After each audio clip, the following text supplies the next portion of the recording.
Well, good morning and welcome back to the shop. It looks like I have something else I've got to work on today, and you can see it's raining, so I'm always in the shop when it's a rainy day. But my wife started complaining that the front brakes of her car are starting to growl a little, right? And that normally you get the wear indicators, but in this case it's starting to growl. And I should have noticed something wrong myself, because first off, when we take a look at the front brakes here, there's a lot of brake dust on the right side or the passenger side. Now, obviously, in a car like this, braking is done 90% of the time by the front, so you will get brake dust. But this is more than I would expect. Now, a real indicator that something is going wrong is this side. Now you can see the huge amount of brake dust on this car, or on this wheel. And this is a good indication that we've got a problem. Because what's happening is the two complaints. It's growling when you're starting to bring it to a stop. But the second thing the complaint is that when you bring it to a stop sign, and it's a manual transmission car, so you can just put the clutch in. But when you come to a stop sign, the car actually stops. You can feel it like if you had your foot on the brake, but you don't. And an indication of that, plus an exorbitant amount of dust, is that what's going on is we have a sticking pad. There's a pad sitting that's up against the rotor, and when you take your foot off the brake, it's supposed to back away. It's not. So what we've got to do, we've got to pull these apart. We've got to clean everything, obviously. So what's today's project? Let's get this wheel off. Let's take a look at that rotor. Let's take a look at those discs. And at the same time, maybe we'll pull the main hub and check those bearings, make sure the bearings are good. So let's get at it. Do we have a problem? I think we have a problem. I'm hoping we don't have a problem with the piston in the caliper, but we won't know that until we pull this apart and we try to compress that piston. If the piston compresses easily, then we're in great shape. If the piston doesn't compress easily, we might have a stuck piston and we might have to look at some calipers for this car. Okay, so what have I done? I opened the hood. I took the cap off of the master cylinder reservoir. Now, I didn't remove it completely. What I did is I loosened it, because when I start to compress the dual pistons here, it's going to force fluid back up, and we want to make sure that there's room for it to go in there. There's no problem with air pressure with a sealed cap.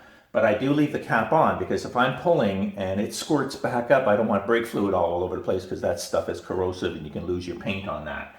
Now, what I did first off is I removed these bolts which hold the caliper in place. Now, I noticed immediately the top one here floats. I can move this top one back and forth. That means that, but the bottom one, I can't budge it. So what that could possibly mean then is what is stopping this caliper from floating is that the pins that it rides on are stuck inside the bottom. So I'm going to have to see if I can tap this one loose, and if I can tap this one loose, then maybe this whole caliper loosens up. And then what we're going to make sure is we take it all apart and grease it up. Okay, so that bottom one is absolutely seized up, and that's my big problem. I think what's going on is this is no longer floating. It's holding up against the side of the brake, and when you put the brakes on it, it can probably move that seized pin, and every time that seized pin moves, it just gets harder and harder and pushes further and further onto the rotor. So that's my problem. I was able to hit this with a hammer just to move it slightly enough that I can loosen off the caliper so we can get the caliper out of the way. Wife's always asking me, what's happening to all of the coat hangers? Well, I bring them out here because these things are fantastic. It's a nice strong metal. You're able to snip it and create pretty well create anything you want with it, right? So we can create a hook, which now goes up, and I'm just hanging it off of the spring, right? So there's a spring there, which gives me, now this is going to hold weight. I can take this off, put it through the caliper, wire it up. Now this is being held by the coat hanger, and I've got no worries. And now we can turn our attention here. So first off, wow, this car is definitely in need of a brake job. So a lot of rust in the points here.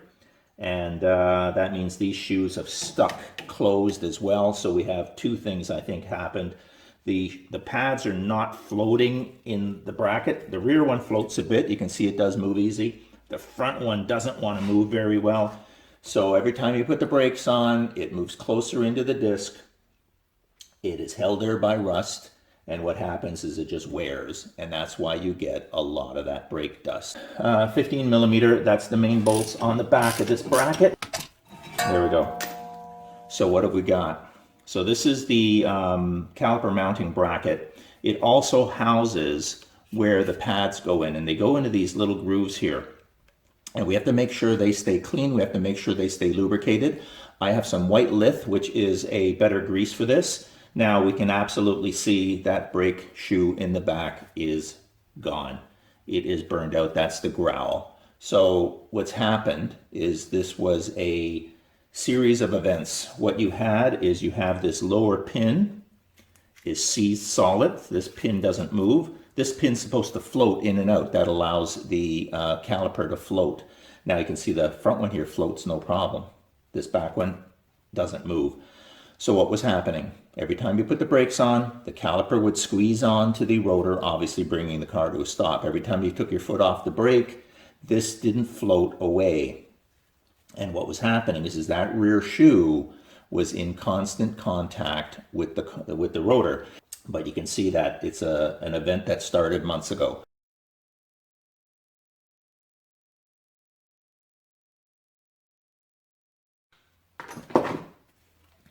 Certainly it shouldn't have been that hard because basically what's going on is, like I said, all these are a bit of rust, a bit of corrosion. Even though they're stainless steel, they do pick garbage up on them. And what ended up happening, it ended up seizing those pads in this, which means it seized it up against the side. So let's just knock these last two ones out, and then we're going to have to deal with this and get this loosened up so we can pull it out and grease it up like the other one. Even though these are stainless steel, you can see the rust on them because what's happening is it's rusting in here, which is metal. So what's happening is it gets rust in behind it, it's swelling, it's pushing up on to the stainless. The stainless is now crunching the brake pads, which is then seizing the pads up. Now, the other thing, see how easy that came out? This is simply how it should be. It should be floating in a nice piece of grease, and of course it has this, oh well, we'll get it later. This one ain't moving. So best thing I always find is, let's see if it'll start to tap and move.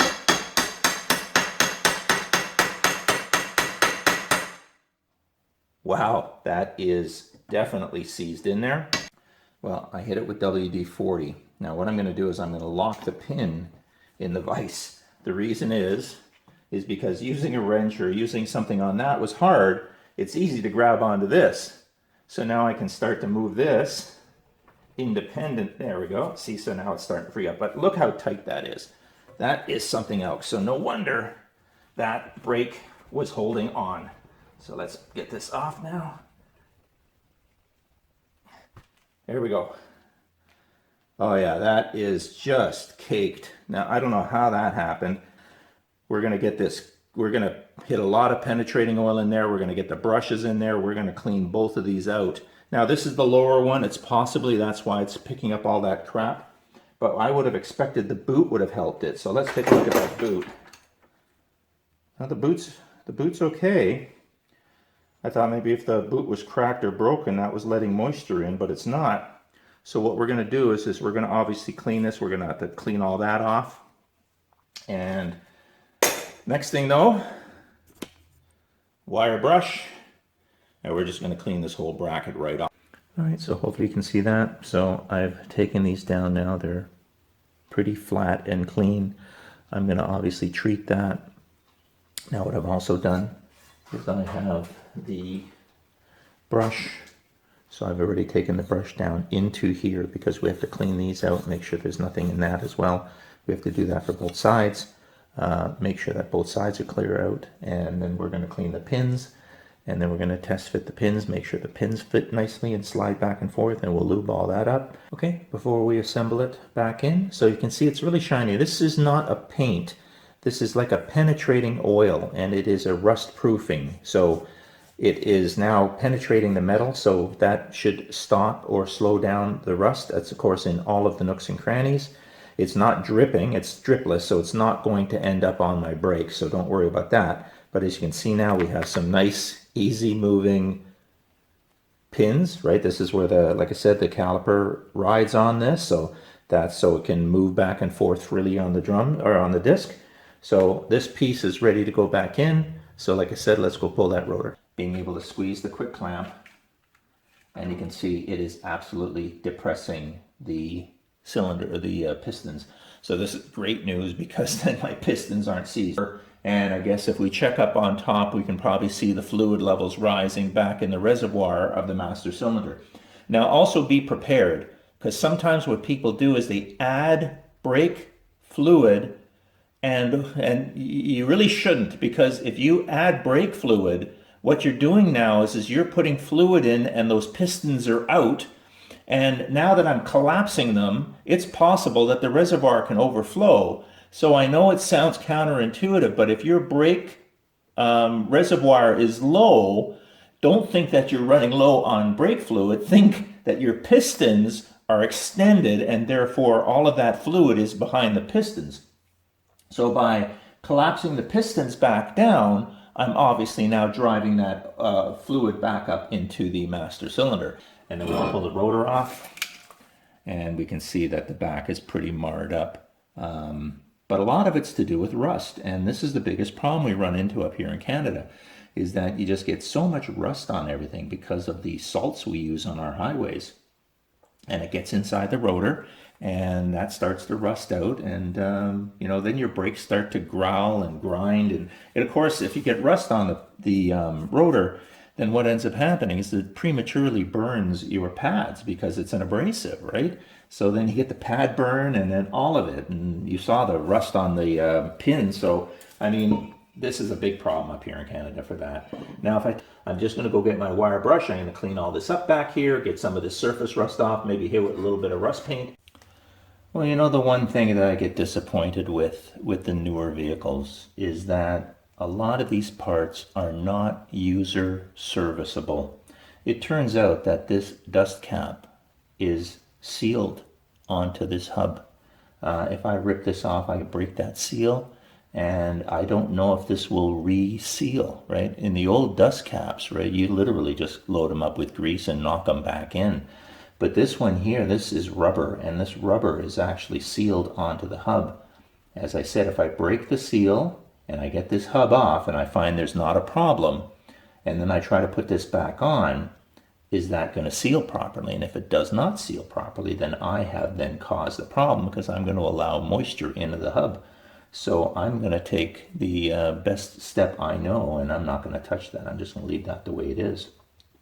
What I did do, though, is I cleaned the surface, because we want to make sure that when we put the rotor on, that rotor is going to have direct contact with the hub to make sure that the rotor runs true as well. It's always a surprise with Ford, I tell you. So now they come primed. Now apparently this is a dry coating, which means you put it together with this on. You don't remove it. What I did is, of course, I did hit it with the brake cleaner, because I want to make sure there's no grease on them. And there isn't. I mean, they don't have any grease on them at all. There's not that protective coating that used to be there. What they're doing now is it appears they're priming the surfaces. And one or two hits with the brakes, and apparently that's rubbed off, and it leaves the primer everywhere else, and hopefully keeps it from rusting. I doubt it. I'll give you an update in the spring after our winter, but personally, I think this rotor is going to rust out anyways. But it's kind of nice to see a brand new rotor. Obviously, it just slides back on the hub. And again, it can just push on, because like I said, it pushes on easy. It just doesn't unscrew very well. And you notice I have gloves on now, and the only reason I have the gloves on is my hands are dirty. And I want to make sure that I do not get any crap on the rotor or the brakes. So I've got them, at least my hands are clean. Okay, so you can see I've remounted the bracket that holds the caliper. New clips, obviously the new clips are in. The pads ride nice and easy on that now. You can see they move in and out automatically. They've got these great return springs here. I guess that's to pull the pads away from the shoes. sorry, from the rotor. I'm assuming they, you know, this whole mechanism is what went wrong with it the last time. So we have to make sure this stays lubricated, make sure that these float easily like that, just like they are. We've obviously got the rear caliper has been compressed, so all of the pistons are in.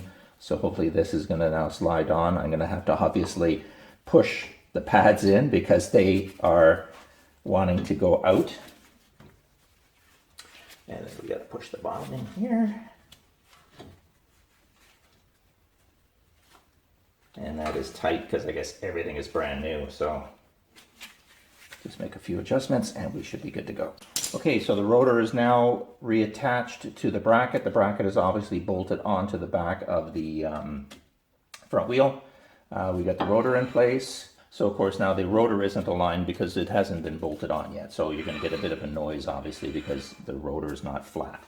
But we've got everything is connected onto it now. The pads are moving underneath, but that's of course because I haven't stepped on the brake yet. As soon as I apply the brake, it's going to squeeze these in, and then hopefully the springs will put that back, and then this whole thing should float. But right now, like I said, everything is in where it should be. The only real way to test this now is we got to put the wheel back on. All right, there we are. We're done. So one side is done. I cleaned the wheel, put it back on. All I have to do now is the other side, and then once the other side is done, I'm going to obviously take the car, I'm going to come slowly onto the brakes, make sure they set properly, but once they're seated, then I'm going to come down hard on them a few times and really try to lock them up.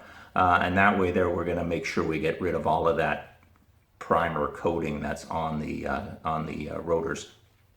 Now, like I said, so ran into those two main problems. Hopefully the other side is going to be a little easier, but like I said, we'll find out in a few minutes. So anyways, thanks for joining. I hope you enjoyed the video. If you did, hit that like button. And like I said, a bit of a departure of what I'm normally doing here, but you know what? This needed to get done, and I'm glad we got it done now because that was getting bad. So again, like I said, thank you all for joining, and I'll see you soon.